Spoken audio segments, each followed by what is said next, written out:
Hey. I'm just gonna make like a really short video. I was thinking, I've lost 35 pounds. I'm still a non-smoker. When I made my first video, I don't think I'd even lost 30 pounds, and now I've lost 35. I still like have some, definitely like some health goals I want to achieve, and some changes I want to make, and I'm still not at like my goal weight, but I pretty much am in a way, and I know I'm getting there. So when I started to get like my health in check, like weight loss, eating habits, and now smoking too, which is awesome, it was kind of weird, like how it was kind of almost uncanny. I don't know if that's the right word, but like I feel like it is. It was kind of like uncanny, I guess, how similar quitting like all this like addictive food and all this trash eating, all these like trash lifestyles, they're just like, a socially acceptable form of heroin. I mean, and so they're like super deadly and horrible for you, and just like you're putting this junk and poison into your body. And when I started to get my health under control, it was like, man, it was the same obstacles and the same mindset and the same like defeatist attitude a lot of times I noticed when I was like quitting needle dope and heroin. And it kind of gave me like a little bit of an epiphany. It's not that I don't think an addict, if you want to get sober, or if you want to like get your health in check, or lose 5, 10, 100 whatever pounds, it's not like we don't know what to do. Everybody knows what to do. It's just knowing how to do it. And like with drugs, I mean, I knew that just say no is such bullshit. We all know that now. But I knew I had to stop doing drugs. I just didn't know how, and I didn't know where the disconnect was for me. And the same thing with eating. Like, I knew to lose weight and to get my health in control, I had to like eat this and not that. I had to, put less calories in than I was, getting out or whatever. People know what to do. It's just figuring out how to do it. And it's like, that's, I think, the difference between knowledge and wisdom. And for me, when I wanted to really like give life a shot and give sobriety a shot, it was like, okay, I have to figure out how to live a life without drugs. Now, how do I do that? And so for me, it was just a big part of it was realizing what was going on in my mind that made me think like, that was not an option. And I think the bottom line is, like I've said in other videos, it's just like a perspective problem. I just didn't think I was capable of being happy and of having a life and of being okay in life. I didn't think happiness was an option for me, like just normal life happiness. I had never felt that. And I think that's because I didn't love myself, and I didn't believe in myself, and I didn't think I was like, capable of living. So for me, it was like, wow, I just have to, in order to get sober, I have to realize that I can have a life. Like, theoretically, it is possible for me to have a life. And that was like this giant epiphany, to realize that it was possible, because it's not like, you say no to drugs just by saying yes to life, and if you don't think you're able or worthy of living a life, then why would you say no to drugs, So I had to try to fill myself up and my time and my mind and my energy with life, and not in the way that I think we are told to do, which is just to consume. It's like that's, I guess, like marketing and capitalism and consumerism or whatever 101.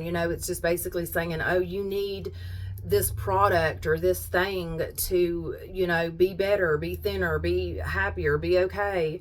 And that's bullshit. It really is. Like, and it's kind of like, God, every single time like you buy in, or I say you, but I'm talking about me, it's like every single time I bought into that bullshit, it was like, validating that I wasn't worthy, and that's why like nobody's ever fucking happy when they get all this like plastic phony shit. So by filling myself up with life and trying to give myself a shot, it wasn't about getting anything or consuming anything. It was about, expressing myself and managing my mind. And once I really started to think about it, like getting my mind right and, kind of controlling my thoughts instead of letting my thoughts control me. And that was always like huge. My mind just felt clustered, like a clusterfuck, really. It was cluttered, and just my thoughts were cluttered. It was just like a messy hoarder house in my mind. And I just, like, my mind was controlling me. And Eckhart Tolle, I saw a thing he did. He's like so amazing, where he said, your mind, your thoughts are like clouds, and you don't have to chase after every cloud that you see. You don't have to chase after every thought that you have. Your thoughts are like clouds, but you are the sky. And I was like, oh my God, that, like, it gave me chills. It was so beautiful and profound.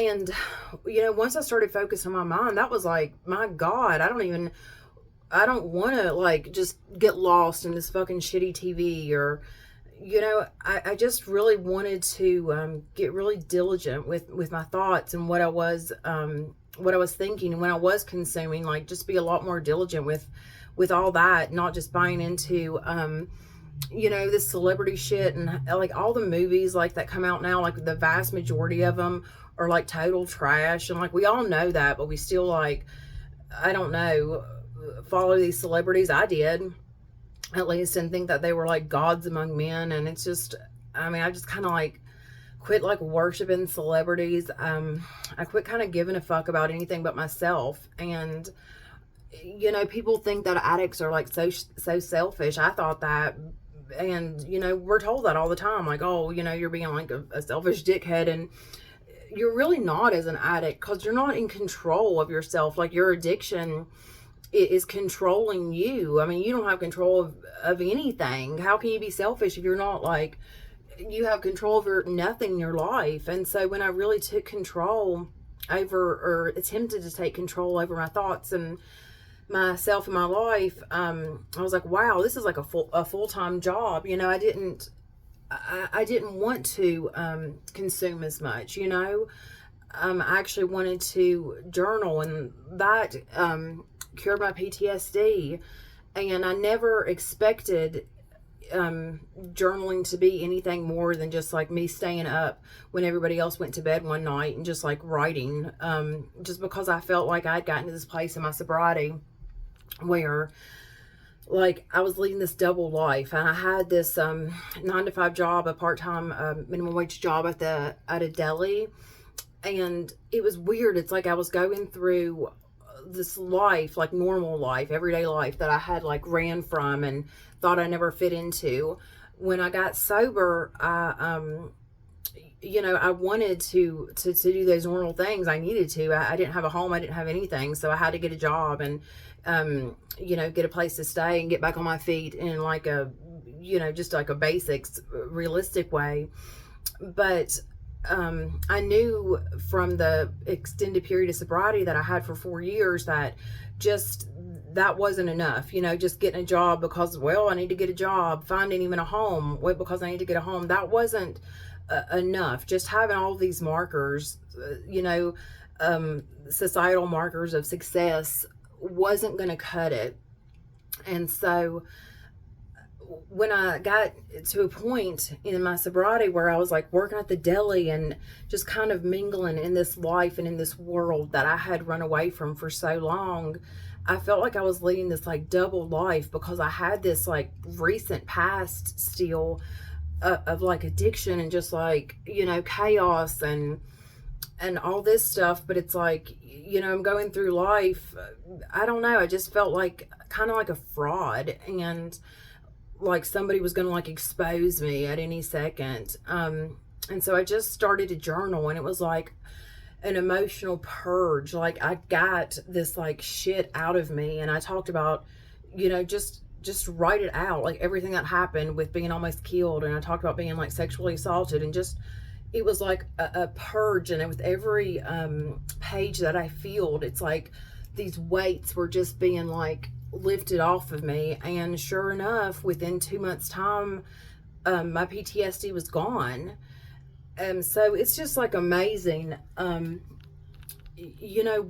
you can do if you just give yourself a shot, and that's what I never did. Like the old me, I would have never stayed up and started journaling. I would have thought, oh, I'd like to, write, or, oh, I need to, I think I could, do this, or I'd like to just keep a journal. I would just say that, but then I would act like it was just like impossible for me to do it, and it's not that big of a deal. Like, just do what you want to, because you can. I mean, you just have to take control of yourself and your life, and attempt to. And if it's the smallest step possible, it's still, as small and as large as it has to be. And if it's a step in the right direction, then there you go. You're on the right path. And I just never looked at it that way before. I just thought it was like so hard for me to live, and I didn't want to be selfish because, I don't know, it's like impolite or whatever to put your wants, needs, and desires first. But, that's bullshit. And that's just, the mindset of like this system, like I said, that fucking hates our guts anyway. And so I'm just trying to like ignore all the bullshit and just like live from the heart and live selfish in the right way. And so anyway, I just wanted to share that.